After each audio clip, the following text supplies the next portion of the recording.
풍성한 삶을 향한 믿음의 마음 열기, 실리콘밸리 아이처치의 오픈마인드입니다. 평소 본받고픈 선배 목사님이 교회학교 교사들의 집회에서 물었습니다. 여러분, 예수님의 삶과 말씀, 복음의 핵심 메시지는 뭔가요? 라고요. 여러분들 생각은 어떠세요? 우리가 상상할 수 있듯이 다들 활짝 웃으면서 일제히 외칩니다. 사랑이라고요. 그때 강사 목사님이 사랑 아닌데요? 라며 찬물을 끼얹습니다. 수련회장의 순간 조용해집니다. 정답은 무엇일까요? 예수님이 세상에 오셔서 전하신 메시지의 핵심, 그 본질은 하나님의 나라입니다. 그것이 예수의 복된 소식, 곧 복음입니다.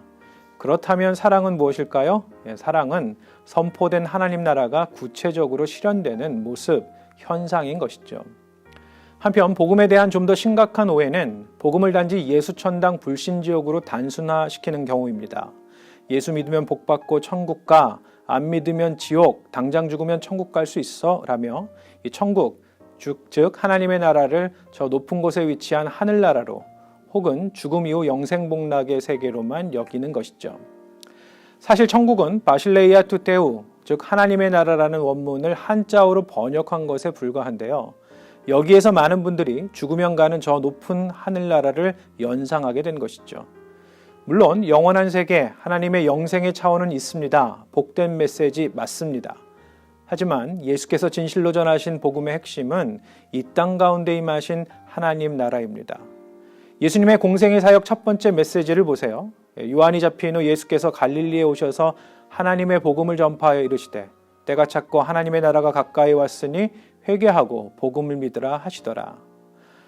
또한 우리가 맨날 외우는 주님이 가르치신 기도를 잘 살펴볼까요? 주님은 분명히 나라가 임하시오며 라고 하세요. 하나님의 나라가 이 땅 가운데 임하기를 갈망하며 기도하란 말씀이시죠.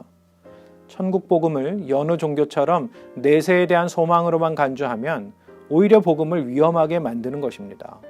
잘못된 내세관 때문에 얼마나 많은 이들이 맹목적이고 헛된 믿음을 간직하는지를 지금도 우리는 주변에서 볼 수 있는데요. 한편 하나님 나라의 복음을 간직한 이들은 예수께서 말씀하신 회개하는 사람들입니다. 그런데 회개 역시 사람들이 오해하는 경우가 많습니다. 주로 생각하기를 뭔가 잘못한 것을 뉘우치는 것으로 여기지요. 하지만 회개, 메타노이아의 본래 의미는 turnaround, 돌이키다입니다.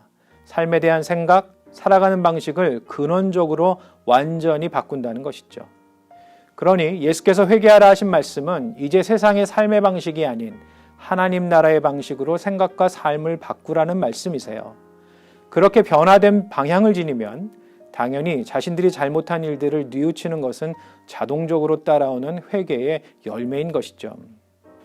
지금 보시는 작품은 윌리엄 에이튼의 사로잡힌 마음입니다. 1950년대 동명소설에서 영감을 얻은 작품인데요. 사람들은 자신이 사로잡힌 것에 의해 살아간다는 메시지를 담고 있죠.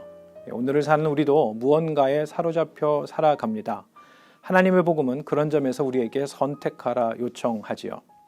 하나님 나라의 백성된 삶을 살지 아니면 우리를 둘러싼 세상의 소욕들을 따라 살 것인지. 사도 바울은 그의 첫 번째 서신인 데살로니가서에서 데살로니가의 그리스도인들을 무척이나 칭찬합니다. 특히 황제 숭배의 세상, 온갖 철학과 종교가 만연했던 땅에서 그들이 어떻게 우상을 버리고 하나님께 돌아왔는지 찬사를 보냅니다. 그 칭찬과 찬사를 오늘을 살아가는 우리 역시 누려야겠는데요. 그저 믿으면 복받는 소식, 죽으면 이르는 내세의 소망이 아닌 바로 지금 이곳에서 드러나고 나타내며 하나님 나라의 복음과 함께 세상의 방식과 싸워가야 합니다. 그것이 구원의 길을 가는 모습이지요. 새로운 한 주, 갈릴리에서 선포하신 주님의 메시지를 선명하게 간직하길 소망합니다. 때가 찼고 하나님의 나라가 가까이 왔으니 회개하고 복음을 믿으라. 오늘의 오픈마인드입니다.